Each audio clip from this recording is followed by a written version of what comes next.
I'm still not used to not having hair to do a thing with. The most beautiful experience we can have is the mysterious. It is the fundamental emotion that stands at the cradle of true art and true science. Whoever does not know it and can no longer wonder, no longer marvel, is as good as dead, and his eyes are dimmed. It was the experience of mystery, even if mixed with fear, that engendered religion. A knowledge of the existence of something we cannot penetrate, our perceptions of the profoundest reason and the most radiant beauty, which only in their most primitive forms are accessible to our minds. It is this knowledge and this emotion that constitute true religiosity. In this sense, and only this sense, I am a deeply religious man. I am satisfied with the mystery of life's eternity and with the knowledge, a sense of the marvelous structure of existence, as well as the humble attempt to understand even a tiny portion of the reason that manifests itself in nature. Albert Einstein wrote those words.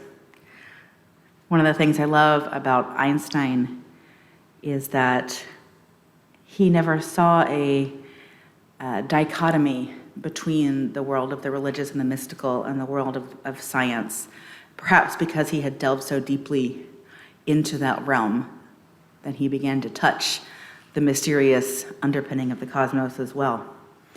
From before 1920 until his death in 1955, Einstein struggled to find laws of physics that were more general than any known before, more widely applicable.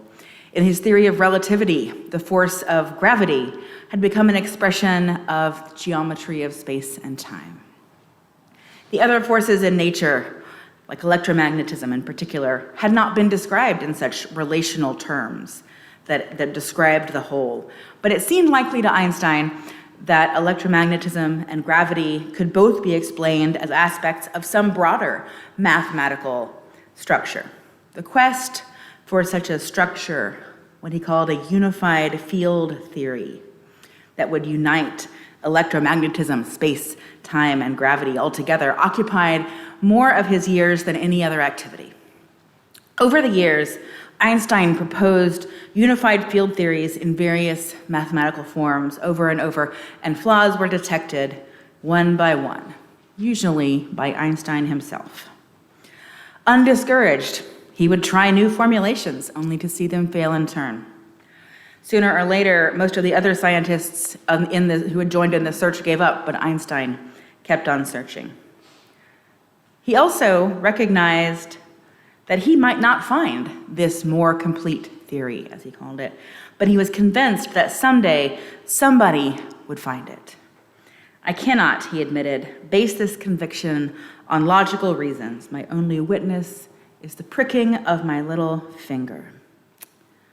A man of science and reason, to be sure, but also one of deep faith in the abiding potential of the human imagination.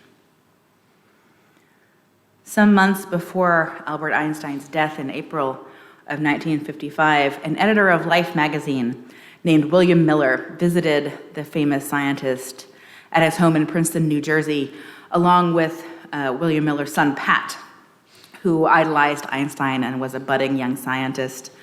And he asked Einstein for guidance in life. And so really cool, the whole article is really good.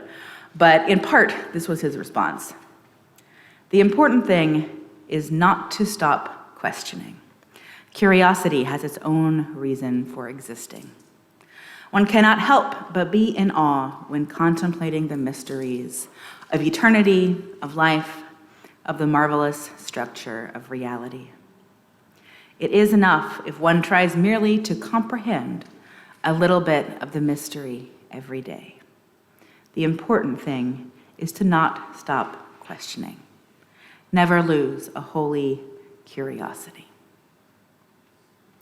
Never lose a holy curiosity.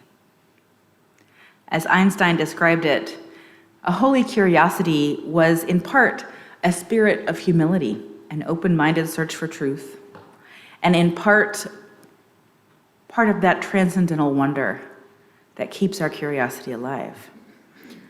Einstein was not really a traditionally religious person, so perhaps a metaphysical curiosity is a more accurate phrase, but I love the idea of the holy curiosity, that our innate curiosity and desire to understand and make connections is in itself sacred. Einstein had already given humanity a new view of the physical universe. But with this credo, which he embodied in his life and his work, he also offers a model for what a person of imagination and conscience may achieve. It seems worthwhile on this day of questions to reflect on this brilliant mind and his holy curiosity. Let us take a moment to listen for that curious voice within ourselves.